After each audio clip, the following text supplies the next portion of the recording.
Excuse me. Hello, y'all. I'm back. It's now 4:30 p.m. exact. So I just got done writing another short story. I'm at the other library that I usually go to, and I'm gonna have to sleep back on the streets tonight. And so now I have $67. I'm sorry. What am I saying? I meant to say 67 cents. $0.67 in the bank. That loud truck is distracting me. So I took my earbuds out because if I had my earbuds in, then I would be the one talking too loud. So I took my earbuds in so I can have more volume control.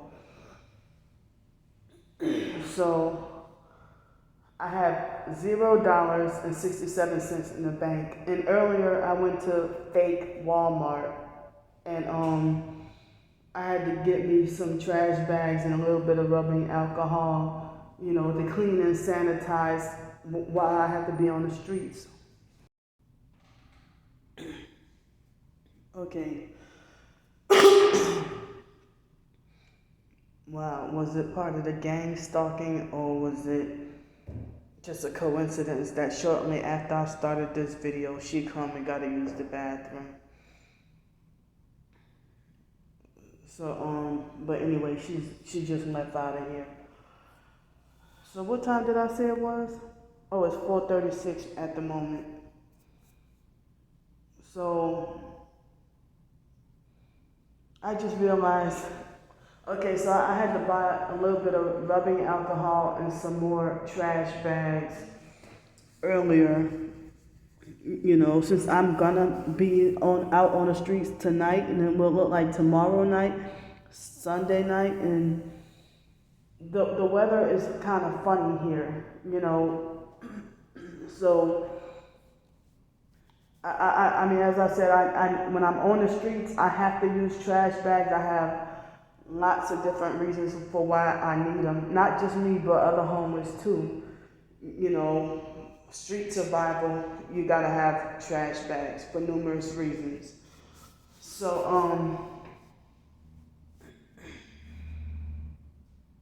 so so now I have only 67 cents in the bank, and I don't know how little bit of cash that I have. I probably got $3, and I have to use that to go back downtown. So I realized, wow, I don't even have enough money for dinner to eat. I don't have money for dinner to eat, and nothing for breakfast tomorrow or nothing. So I'm gonna have to panhandle. I don't know if all I did was wash my hair. I don't know if my hair looking like this.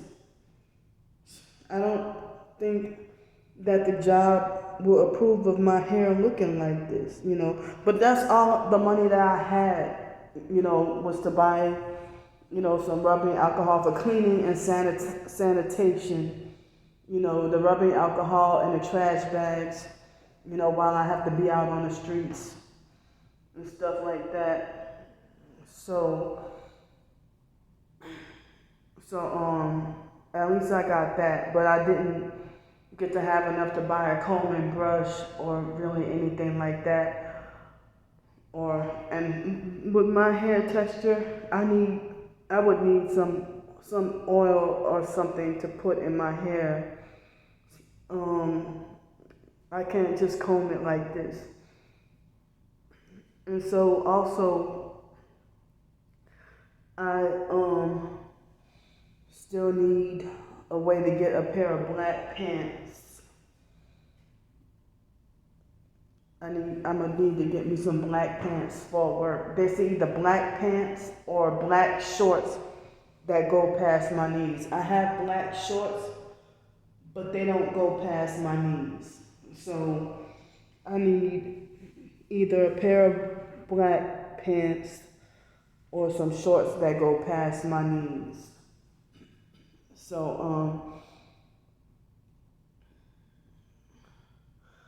I'm extremely nervous about the job and stuff, and I'm nervous about starting a new job with no money and having nothing to eat throughout the day to keep up my physical energy levels to continue to be mentally and physically be able to work. And the idea of not having an opportunity or a way to get a shower and not getting to be able to have adequate sleep because I'm on the streets and stuff like that. But I guess I'll end up having a rough start. I'm gonna end up having a rough start, rough and kind of scary. That's why I'm sitting here trying to figure out how am I gonna survive within the next week or so. But they said Kofi, you can use that as an extra side hustle, or you can use that for an extra source of income. And as I said, people have been pretty much ignoring me a lot of the times when I try to write or publish my short stories. And I get ignored. But they had that lady, that Thea Grace person, who she donated me $50 and then a few days later blocked me on Twitter and stuff like that. So that, and she's supposed to be Christian, and I'm not sure if she's considered targeted or not, but I saw her retweeting some of targeted individual stuff. And she said she was off and on homeless too, so she was saying that, I heard your cries on Twitter about, speaking out against government injustice and everything like that. And she donated me $50, and then next thing she blocked me, So I don't know if she blocked me from a tweet that I said, or if she blocked me because of if she was one of the 6 people who clicked on one of my blog posts, or what, I don't know. But,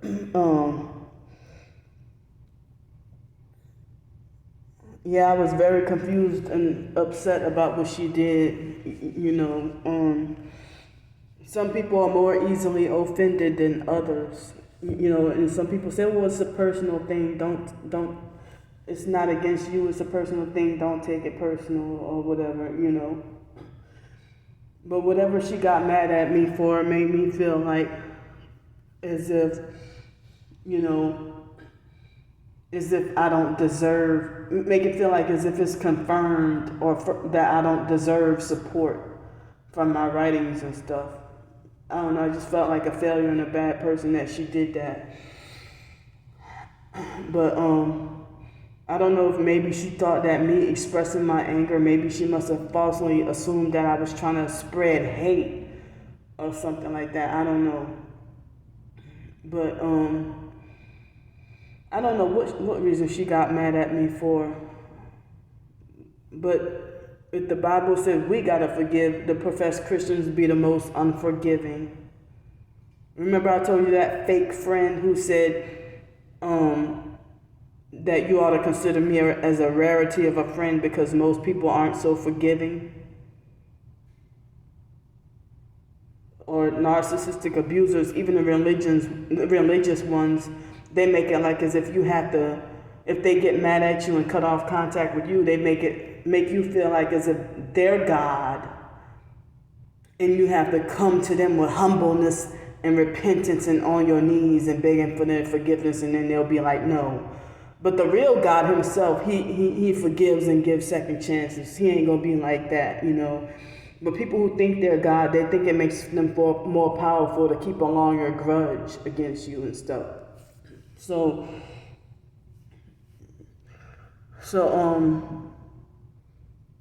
they had people who done me dirty, and I didn't even tell that Thea lady, I didn't even tell her anything directly, but I don't know if she got offended at the tweet that I said. I already talked about, I explained what I went through, but, I felt just highly discouraged. pretty much, you know. So I'm still feeling sleep deprived and feeling the effects of it, and I can feel it in my heart and everything. I wish that I could have help with hotel or motel plus food, you know, at least until next Friday when I get my Social Security check, and hopefully I can be on my own. But it looks like I'm gonna have to struggle the way I'm gonna have to struggle. You know, and I would hate to, I mean, if I gotta start my job on Tuesday with my hair looking like this and I don't have the black pants, you know,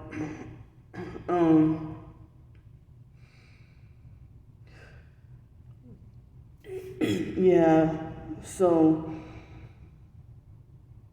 if it's hard to panhandle $20 on the streets, for like, oh no, if it's hard to panhandle $10 on the streets for a meal to eat, then it's impossible to get help with the hotel room just panhandling on the streets. But Los Angeles people, they were the first people I saw do that, and they would do it all the time. Wow, they got gnats everywhere I go. It's a reddish brown gnat. They had a big fly and a couple of gnats out in the main library, you know.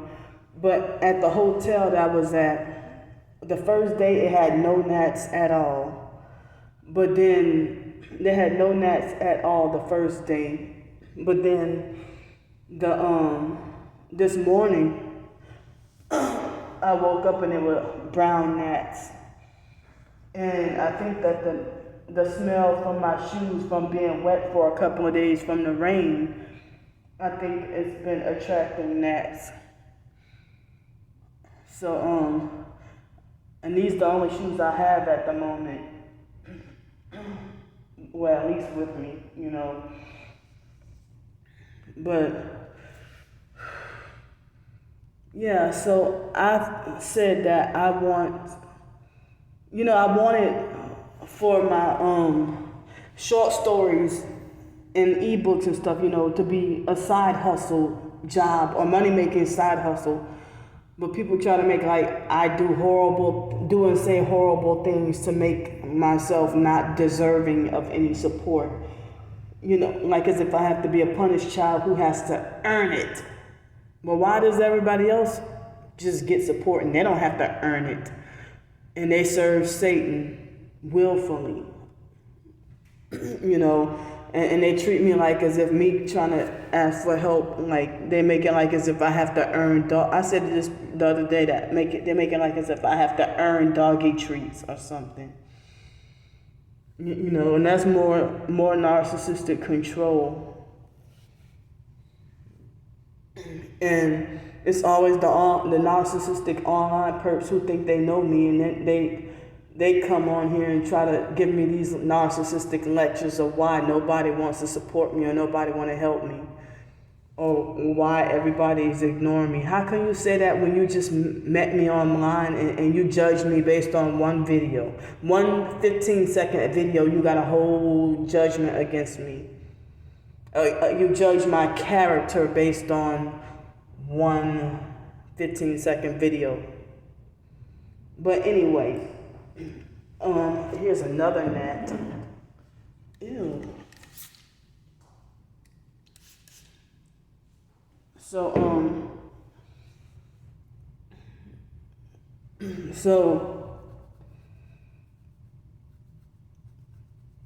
I mean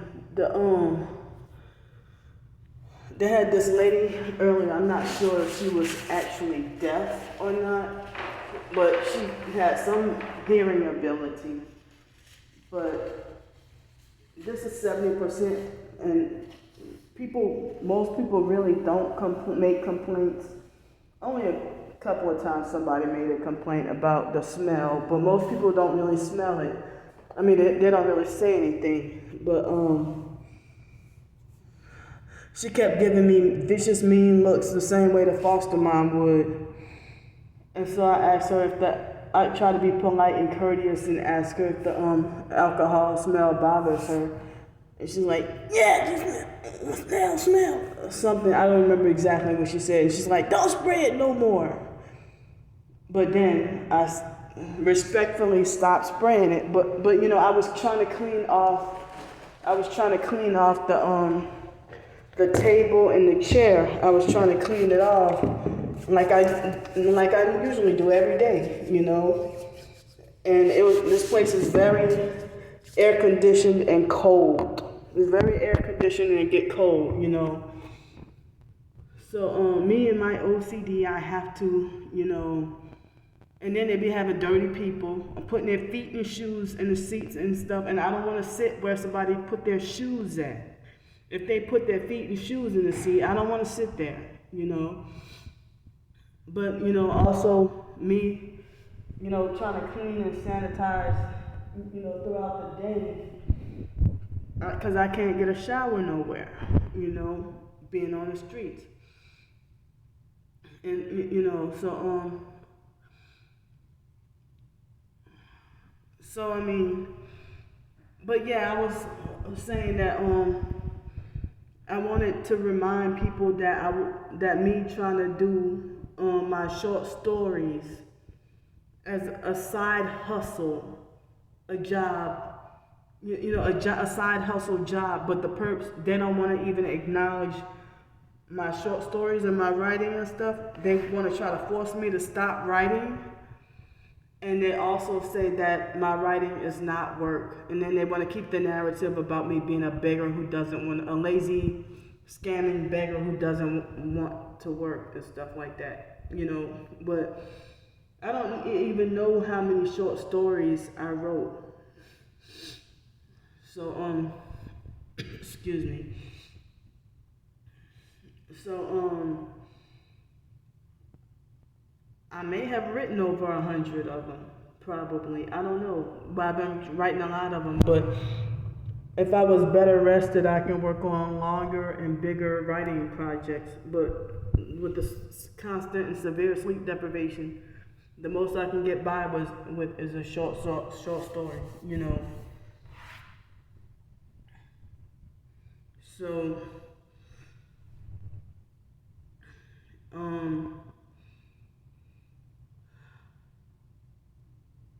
So, I mean, I thought, well, what if I, try to write another short story as a side hustle, and if people can pitch in and help and, donate maybe $5 or something, or maybe $5 or $10, buy me a coffee, more like, I don't drink coffee, but, it can help me out with dinner, bus fare, laundry, transportation. Oh yeah, I did say bus fare, transportation or whatever. But I be feeling scared to ride the bus because of who.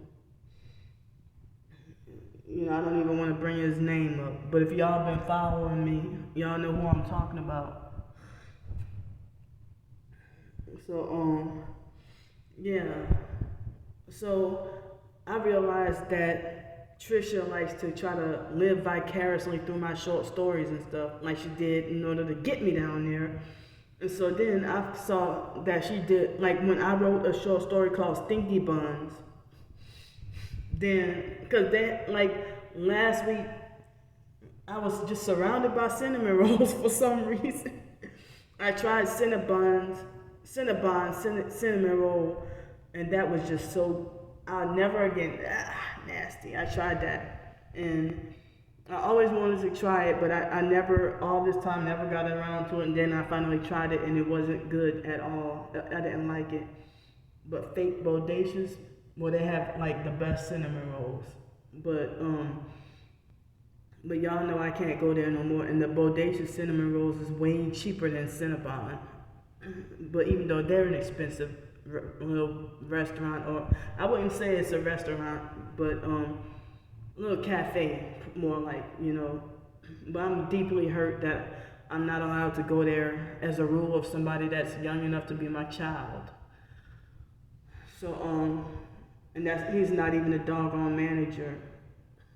So, and they will try to block me from getting a manager to talk to, or they will smear campaign on purpose to make sure that I'm not allowed to go back. So anyway, that, and I think I saw a short story. I'm sorry, I thought I saw a book at the library about rabbits or something, raising rabbits. So that's that, and the cinnamon bun thing. Plus, people have YouTube videos of how to make cinnamon buns from scratch with praline topping and stuff like that. So that also inspired me to write that short story and just bring it together. So Memorial Day is coming this summer. I'm sorry, sleep deprivation. Memorial Day is coming this coming Monday. I don't celebrate, and I won't celebrate anyway. But I hope it's a day where I can have an opportunity to just go to the beach. But then it's like it would suck for me to go to the beach with no money at all. And I know I cannot beg or panhandle at the beach at all. I can't. The time before last, when I went to the beach that day, before going by fake ass Trisha's house, when I went to the beach, the people gave me a problem. I asked for a bottle of water, and they were rude and didn't want to even do that. So I guess the only place I can panhandle at is downtown. And other homeless people do it too. You want to tell them they should go live somewhere else? Or how come other homeless people can live here, but people want to tell me, oh, you should leave Pensacola and go move somewhere else? So they got a lot of other homeless people here too, and they stand on a corner with holding up signs. So but I go person to person. When I stand on a corner and hold up a sign, everybody ignores me. But I get a lot of rejection and ignored when I ask too, But people are most acceptable to donating or giving me, spare change or whatever, if I ask them verbally. But a lot of people, they lie and say that they don't have it because they're supposedly scared of getting robbed. And you never hear about these rich folks getting robbed. You never hear about them getting robbed. But I think they just want to be all around selfish. And people who are borderline poor, who are housed and borderline poor, they give more generously than the arrogant, stuck-up, snooty, snobby rich folks. Who would gang stalk me in doggone Range Rovers. But you can gang stalk me in a Range Rover, but you can't donate me 50 cents. But they know what they're doing. So, I wrote an extremely short story that I'm about to put it in the description box. Read the description box, the short story in the description box, and I have my payment information. Y'all can donate to my Ko-fi, my blog, my fundraiser, my PayPal, or Cash App. And if y'all can pitch in it, if I can have help with dinner tonight or something, or even if you just wanted to donate a $5, $1, if you like the short story. And the perps even frown upon that, but this channel my channel is not for y'all. Y'all are blocked for a reason. So they throw childish tantrums and give me massive thumbs down. Because they're mad because they can't control me. They're mad because that they can't insult me with their words to try to drive me to suicide. I block them so that they can't get in my head and try to drive me to suicide. Because words do hurt. and I'm trying whatever I could to try to block them and protect my mental health. And I rode in a cab, Uber, because where I was at was super far, and it took me all day long to get where I needed to go. So the man had, he was telling me that, he was telling me that I should, he told me that I should, despite what horrible stuff that I've been going through, he said that, keep on he gave me the inspiration to keep on pushing and keep on going, you know. So, as I said, in these buses, they run funny and very confusing and stuff like that. And then I didn't want to be harassed or perked or, be stood up trying to get the doggone buses. And it was like kind of far and a doggone area strange to me, So I came here. I'm more familiar with this spot